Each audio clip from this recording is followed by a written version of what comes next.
Hello बच्चा लोग। तो जेई एडवांस 2015 का क्वेश्चन करेंगे अब हम लोग आयनिक इक्विलिब्रियम। बहुत ही लंबा चौड़ा स्टोरी है, बट क्रक्स ये है कि इस स्टोरी से कोई लेना देना ही नहीं है। असली क्वेश्चन यहाँ के बाद शुरू होता है। सेकेंड एक्सपेरिमेंट से रिलेटेड सिर्फ क्वेश्चन पूछा गया है। तो pH of the solution after experiment 2। तो एक्चुअली जो क्वेश्चन है वो कहीं ना कहीं एक्सपेरिमेंट 2 से रिलेटेड है। तो ऊपर क्या बोला है कि 100 ml HCl को मिक्स करेंगे 100 ml और 1 मोलर NaOH में इन इंसुलेटेड बीकर कांस्टेंट प्रेशर पे, तो टेम्परेचर बढ़ जाएगा। ठीक है, सबको पता है एसिड बेस रिएक्शन होता है तो एक्सोथर्मिक होता है।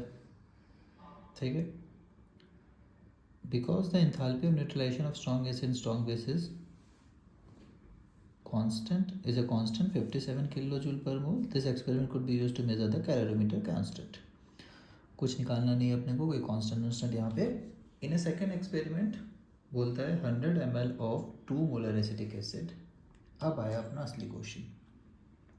तो एक वीक एसिड लिया गया है, एसिटिक एसिड फेमस है ना, 2015 का क्वेश्चन है तो सही है, कैलकुलेशन वगैरह कोई ज़्यादा दिक्कत नहीं है। तो एक वीक एसिड लिया गया है और 100 ml और 2 मोलर, तो मोल्स कितने हो गए 2 इंटू 100 है ना, तो 200 मिली मोल्स हो गए। और आपको अगर पॉइंट में लिखना है तो मोलैरिटी इज इक्वल टू अपने को पता है मोल्स बाय वॉल्यूम।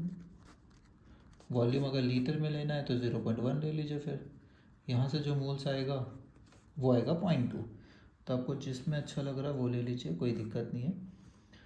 उसके बाद एसिटिक एसिड के साथ साथ कौन है, NaOH स्ट्रॉन्ग बेस।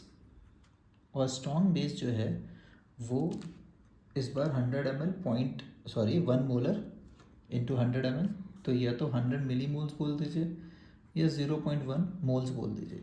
तो क्लियर कट दिख रहा है कि ये लिमिटिंग रिएजेंट है, ये ख़त्म हो जाएगा एसिड बेस रिएक्शन में। सारे एसिड को ये न्यूट्रलाइज नहीं कर पाएगा, कुछ एसिड बच जाएगा। ठीक है, तो ये कैलकुलेशन लेके चलते हैं अपन स्टैंडर्ड वाला। तो इसमें क्या होगा 0.2 0.1 ये ज़ीरो हो जाएगा, ये बच जाएगा है ना, 0.1 ही रिक्वायर्ड है। और CH3COO Na बनेगा, साथ में पानी बनता है। तो ये कितना बनेगा, शुरू में तो ये लोग ज़ीरो थे, थोड़ी देर बाद ये कितना बनेगा 0.1। ठीक है, तो मतलब अपने सॉल्यूशन में बचा क्या है, अपने सॉल्यूशन में बचा है एक तो वीक एसिड और उसका सॉल्ट विथ स्ट्रॉन्ग बेस।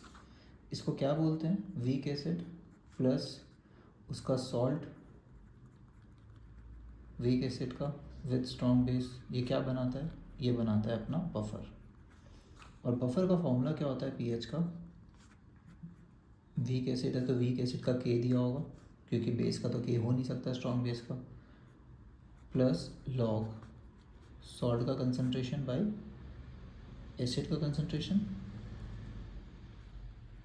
ठीक है, और क्या सॉल्ट और एसिड का कंसंट्रेशन सेम है, तो लॉग के अंदर वाला टर्म log 1 हो जा रहा है। log 1 क्या होता है 0 होता है।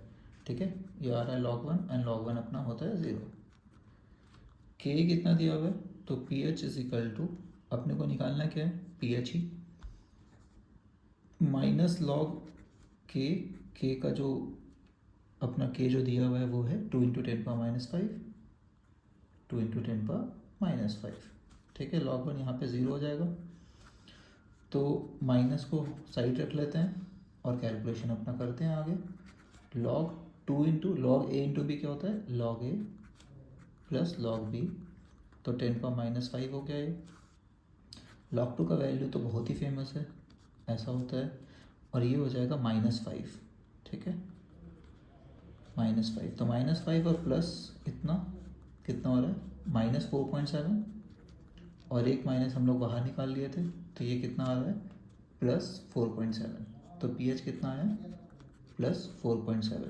यही अपना आंसर है, इससे ज़्यादा अपने को कुछ करना नहीं था, और डायरेक्ट निकल रहा है और डायरेक्ट आंसर अपने को ऑप्शन में दिख रहा है। ठीक है, आई होप समझ आ गया होगा। पूरा क्वेश्चन झूठ मूठ का एक्सपेरिमेंट 1 दिया हुआ है, एक्चुअल क्वेश्चन एक्सपेरिमेंट 2 से रिलेटेड है। ओके, और ये टॉपिक कौन सा हुआ, ये अपना बफर टॉपिक हुआ। ठीक है, चलिए बाय एवरीबॉडी।